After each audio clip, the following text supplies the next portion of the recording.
All right, welcome back. Yusuf Ahmed Gyallsu, National President, National Association of Microfinance Banks, is joining me right here. Welcome to the program. Thank you. Thank you to have me again. Now, let's get started. And I think I'll start with the question around if microfinance banks have indeed improved. How have you weathered the storm? At least since the pandemic. I remember I spoke to you sometime last year. Yeah, after So pandemic, yes.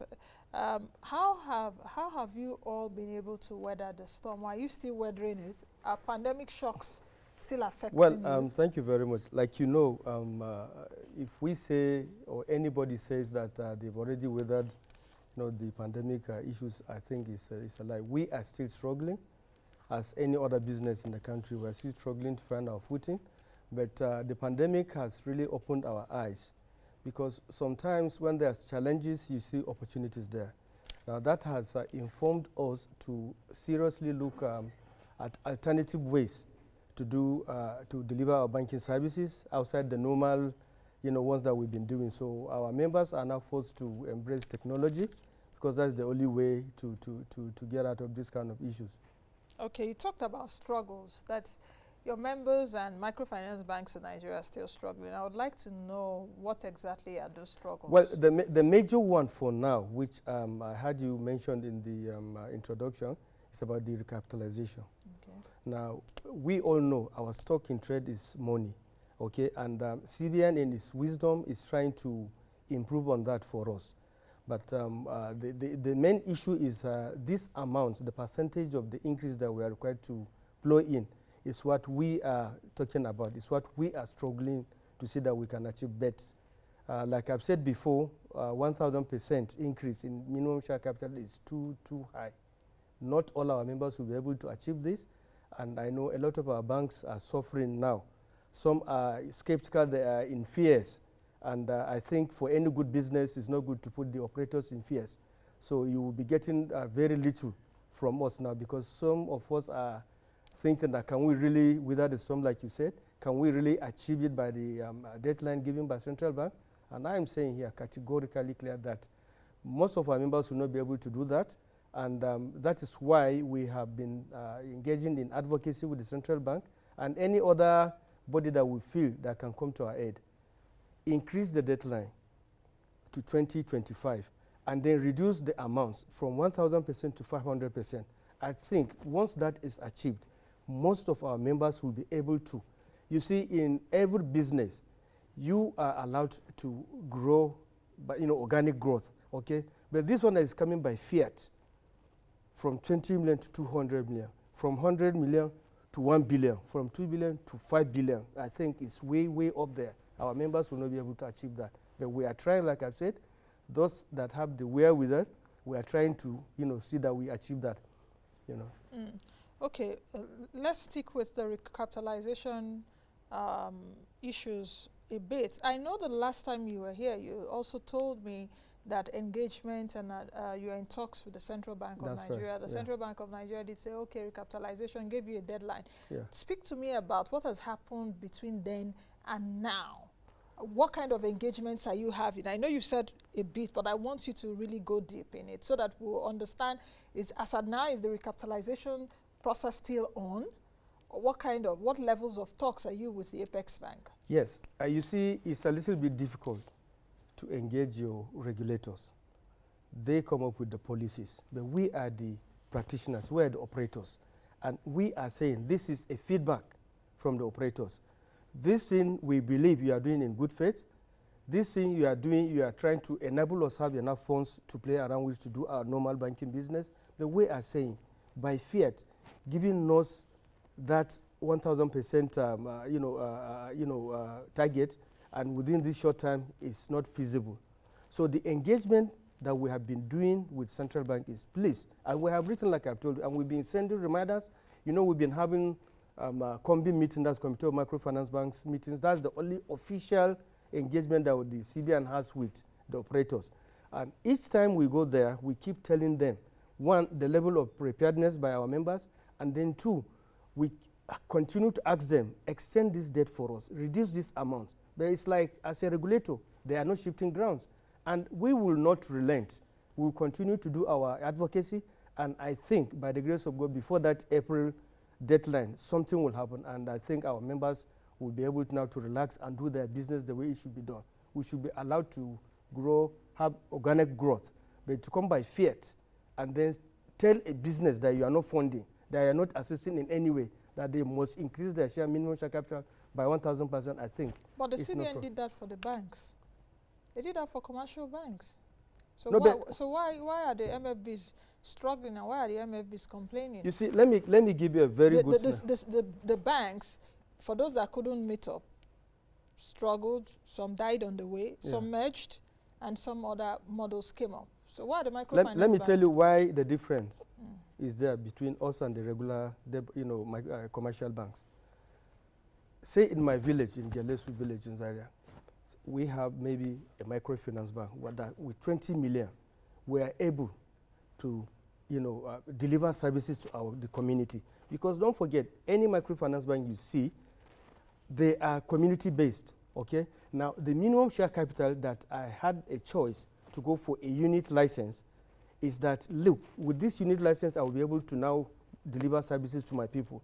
And if there is need for me to increase when I'm growing organically, and then I can go for the higher, the next, level license.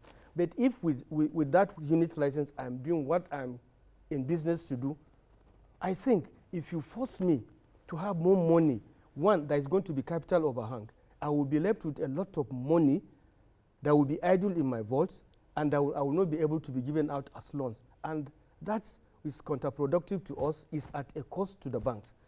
What we are saying now is, I know CBN has good intentions. They are looking at, okay, how do we really revamp, this and empower these banks by asking them or forcing them to add this minimum share capital? Fine, it's a good idea. But what are the consequences? I don't think they have looked at that side. One, like I've told you, we are about 900 banks now, licensed banks. With the survey we have done, not up to 50% will be able to achieve this target, meaning the 50% that will not be able to will die. That's not a natural death. They will be killed. That is one. Two. Does the 50% have an opportunity to do mergers and acquisitions? Of course, we have options. To even be bought over by the stronger ones? We have so many options. Have you explored those options? Yes. After, like I've told you, microfinance banking is a community-based banking. If I have in my village, I have a microfinance bank, and then maybe in a nearby village, they have their own for their own purpose, it will be difficult for us to come and merge. But if within the locality, within the community, we have like 2, 3, 4, and there's this issue, and we still, the target for all of us is to service our community, then there is an option of mergers and acquisition. We can do that within there. Now, mergers and acquisition is one option. Like the option they are forcing us to do is to bring in fresh capital, okay? Then we have the mergers and acquisition. And then there's outright sale. People are, if you can't do, instead of just dying like that, get an investor, let him come and buy the license from you. Those new investors will invest additional cash and then continue with the business. But the effect, the consequence is that, I've given an example, 50% will not be able to cross over. Now, those ones that will die on natural deaths, they are being muzzled out, they are being killed. Now, the existing ones, the ones that are surviving, there will be serious negative rippling effect on them. The death of their sisters and brothers, it will bring them down. There will be a run on those banks. And don't forget, every microfinance bank has a corresponding banking relationship with commercial banks. These commercial banks, all our funds are kept with them. If all our banks are dying, it will have direct effect also on the commercial banks. And don't forget, the government is saying they want a conducive environment where we'll have investors coming out from, coming from outside. When the financial system is in total chaos because of this, who do you think will come in and invest in this sector? So those are the consequences, which I don't think, even if CBN has looked at, they have just played it down. But as we that are going to be the casualties, it is upon us to cry out loud so that they will hear. Let them look at these other options. We are saying, yes, there's the need for us to increase our minimum share capital, fine, but not by 1,000%.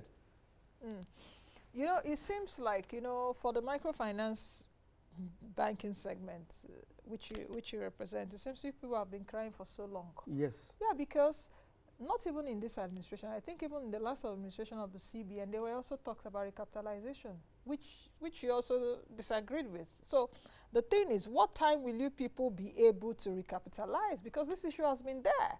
If you're saying that you're giving central bank, okay, let's do 2025, have you taken a look at, between now and 2025, see what is happening right now in terms of financial technology, fintech emergence so of yes, and it also is a risk, so to speak, to your industry, that how many people would go into the microfinance bank. I know that a lot of adults in Nigeria are still unbanked, you know, which you can take advantage of. But are you also taking a look at the financial industry and the rate of development, very rapid? Why can't you all also be part of that story? No, in terms of if you are able also to recapitalize, or you do some other models, you are also able to play within that sector. I hope you understand what I mean. You see, what I want you to understand is business. Any businessman that invests and want to do a business has reasons. Unfortunately for us as Microfinance Bank, we are regulated by central bank, okay?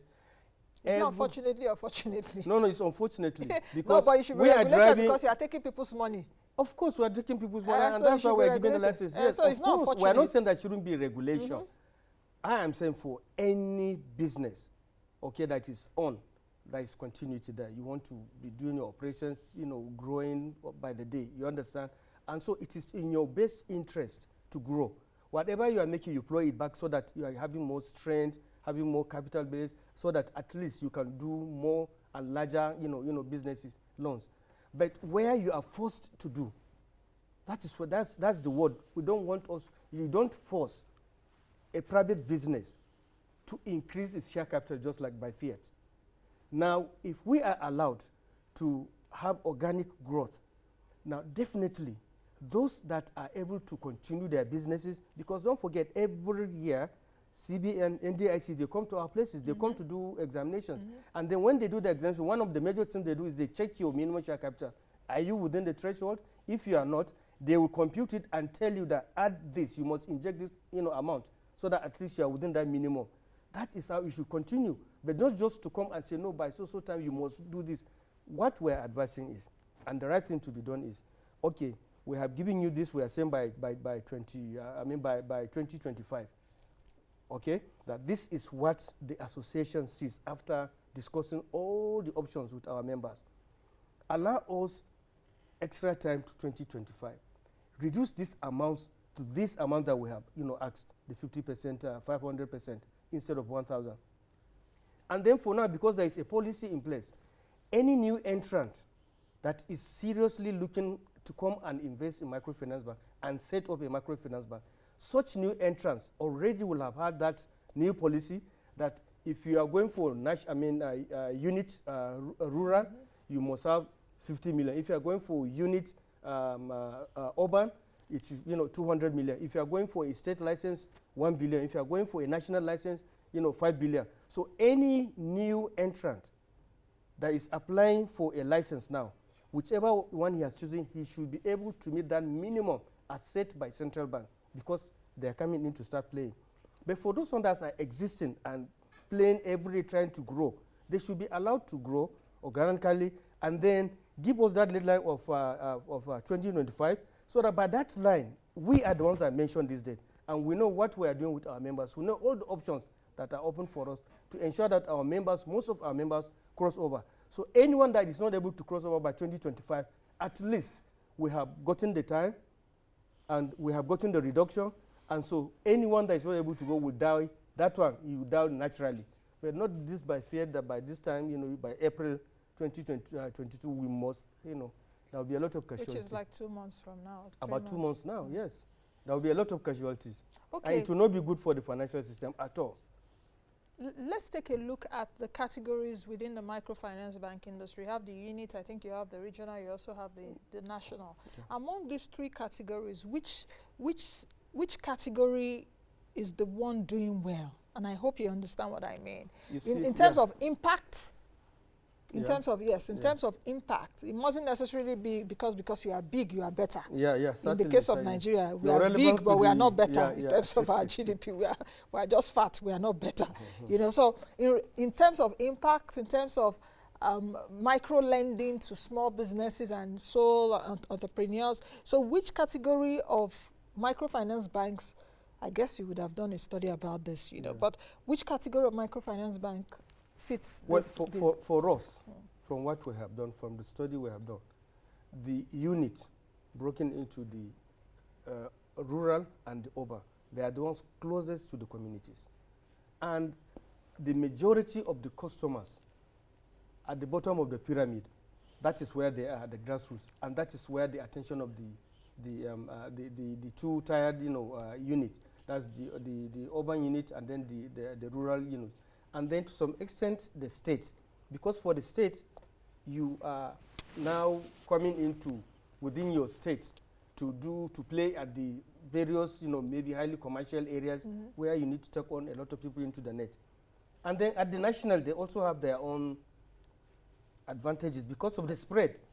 You can spread to any part of the country. When you do your analysis right, you know, okay, let me go to this location, I will have business, and then that's how it goes. So to me, sorry, excuse. all of them are okay, but the unit and the state, they are the ones that are closest to the people.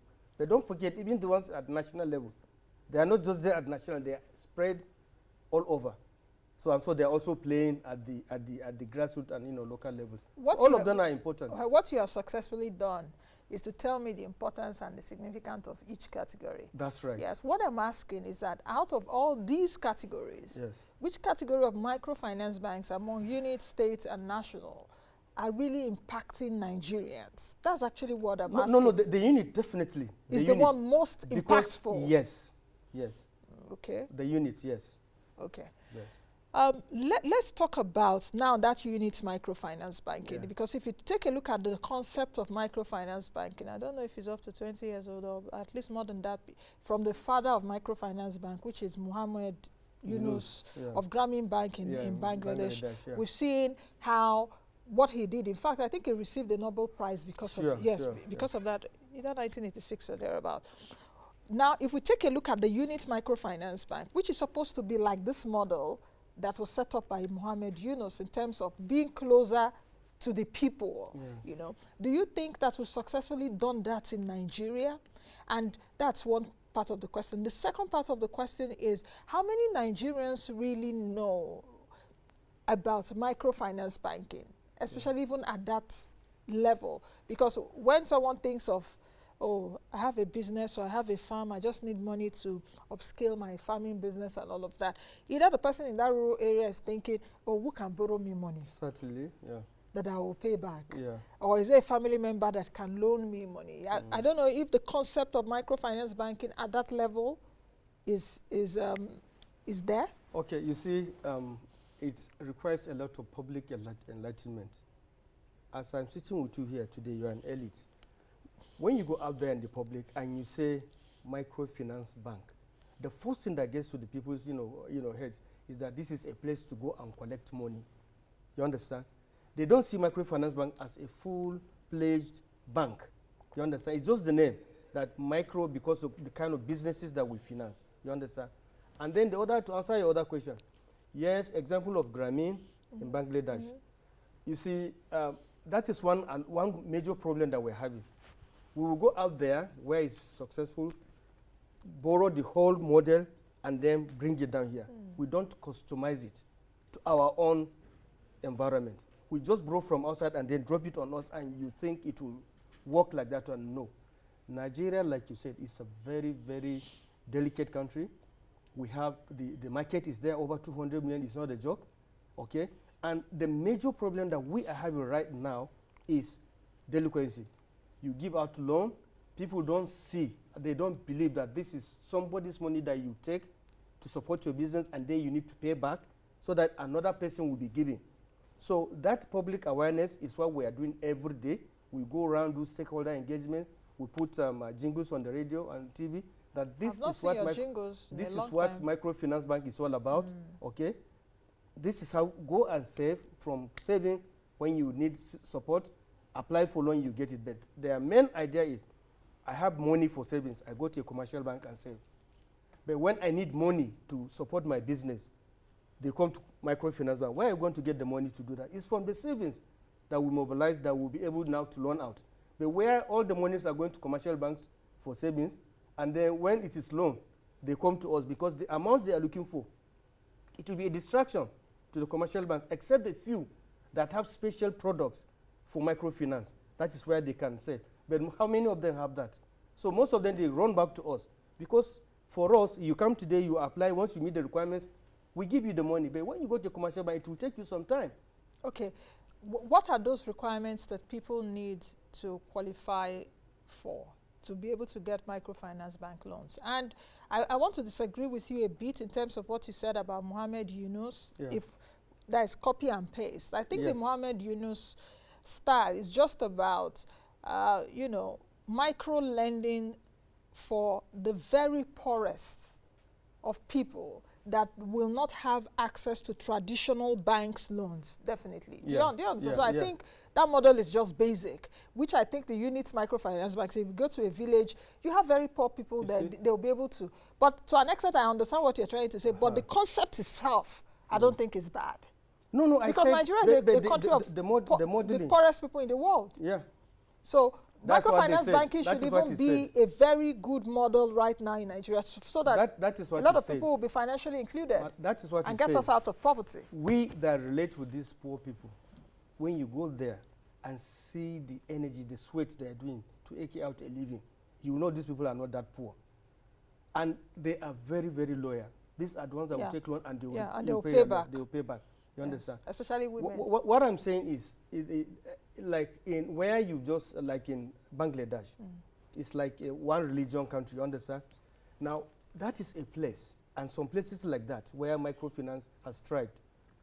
Somebody will take loan and will not be able, for one reason or the other, to repay. Instead of going through the hustles of being seen as maybe a bankrupt person, or he's taken to the police or whatever, that person would prefer to commit suicide. Who in Nigeria will take bank loan and say because of bank loan, you go and commit suicide because you drag the good name of his family? That's what I'm telling you. That's the psyche they have there. Yes, I understand. Nigerians will say even the government is owing. So after all, government go check say. That means even the government is owing. So why should I? But I'm happy there is this this system that CBN has just introduced. Yes. The GSI. The global. If you owe money in social bank. If you have account because of this BVN, you can't hide. Yes, you can't hide. They'll go and take the money from other banks. So all these serial, defaulters, they take loan here, take loan there, Once you have money in the system, it can always be traced, and then without your consent, that money will be taken, and the person you are owing will be paid. That is a wonderful thing that CBN is bringing. It will greatly assist us. So, and we are now struggling to onboard into that net. Okay. So that at least it will reduce our portfolio at risk. Let's talk about the big elephant in the room, which is the revolution around financial technology right now. Fintech companies. Yes. And how is it a threat to, I guess, how big a threat is fintech companies to you that are in the microfinance space? Because you see that even on your phone, people will be like, oh, okay, loans. Even commercial banks now do small loans. You can have access to small loans, so far your salary, pay, NI, and all of that. How big a threat is it for you? And are you also looking at opportunities in that sector? Thank you very much. I don't see it as a threat. Now, like I've said, the market in Nigeria is large and it's huge. And this drive by the country for this financial inclusion, that one is coming to aid, to assist in achieving that drive for the government, okay? And like I keep saying, we are partners in progress. We are the closest to the grassroots, okay? Don't forget, at the grassroots level, fintechs might not be able to play very well there because of the absence of the infrastructure. There may not be light, there may not be connectivity, okay, internet connectivity, and all these fintech things, that is what they ride on. So we don't see them as threats. You see, I keep saying, anytime somebody says this is a threat, I want to interrogate that. What are the opportunities there? it's just giving us opportunity for collaboration, for partnerships, because they can't do it alone. If you are operating with a fintech company, yes, at the end of the day, is it not to give you money or for you to pay? It must be channeled through an account. Fintechs don't open accounts. You have to produce, you have to give them your own existing bank account. And that is where the collaboration will come in. You understand? So me, I don't see them as a threat. And the opportunity also for those of you in the microfinance space, especially those that relate with the bottom of the pyramid that are financially excluded. I know we have high penetration or high density of GSM in Nigeria and all of that. Almost everybody even has a mobile phone, but the smartphone is another thing. So, so the thing also there, which I see is an opportunity for those of you in there to play. You mentioned earlier about requirements, and I don't think you answered that question. I think I interjected a bit in terms of, I want to really know for those people that are, you know, for those people that are interested in opening accounts with microfinance banks and perhaps having loans and all of that, because I said at the beginning of the program, if you need a loan of 50K, 100,000, you mustn't go to a commercial bank. Even if you go, they won't look at you. So our place is the right place. The right place. First, there must be a banking relationship between you and the customer. That customer bank, bank relationship must be established. You must have an account with me. Is it a savings account? Is it a current account? You have to have that. And you have to operate it for me to study and understand you and the kind of business you are doing. Then as I see you doing your normal operations and you need support, when you come to me, it's easier for me to take other people's money and entrust it with you. You can't just walk in like that, request for a loan, which is what they are doing now, and then expect to get money immediately. No. There must be due diligence, because these funds that we are loaning out, it's not the bank's money. It belongs to depositors. As it has been entrusted on us, we also have to, conduct our due diligence on the customer, ensure that yes, truly this person requires this money. Not that you give somebody money, the next thing is you hear him inviting you for a wedding, or he's doing a Thanksgiving for a new car he has bought, and things like that. No, we support businesses. We support the poor to grow. And like I've told you, these are people that are very, very loyal. They are godly and loyal. So that godly thing in Nigerian banking must be enshrined.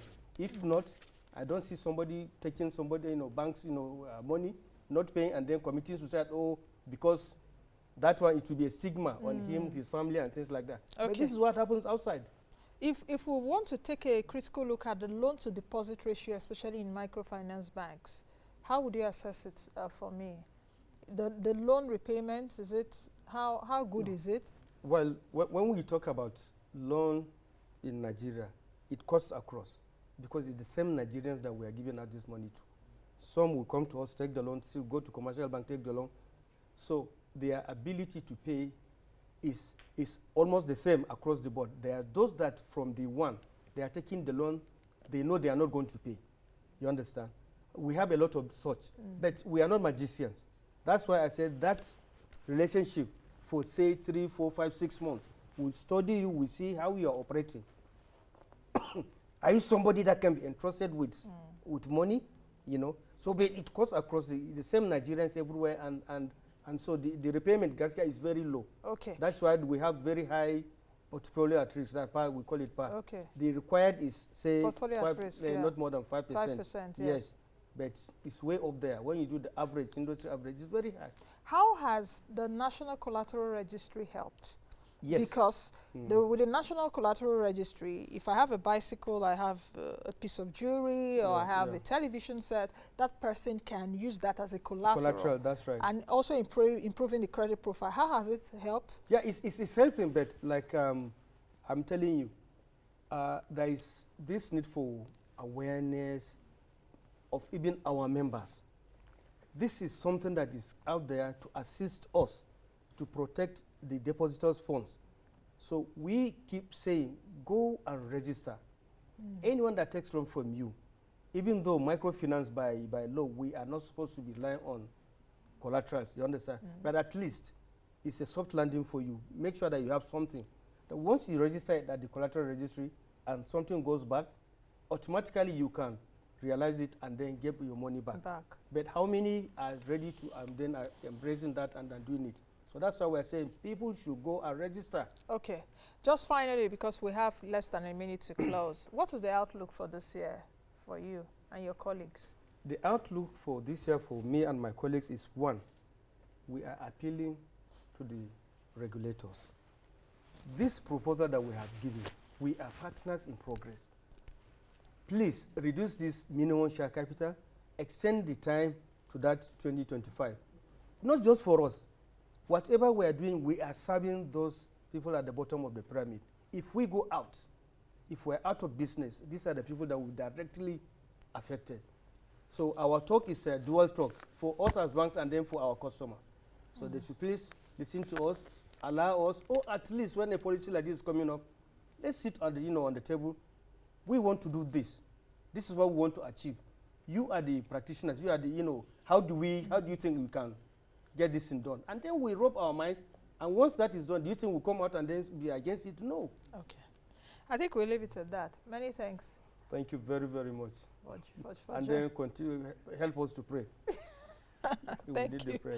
Thank you very much. I've been speaking with Yusuf Ahmed Gyallsu, who is the National President, National Association of Microfinance Banks. We've been looking at microfinance banking in Nigeria. Thank you all for joining us today. Be the best you can be that change that you want to see. I am Nancy Naji. Don't forget to join us on all our social media platforms and let the conversation continue there. Bye for now.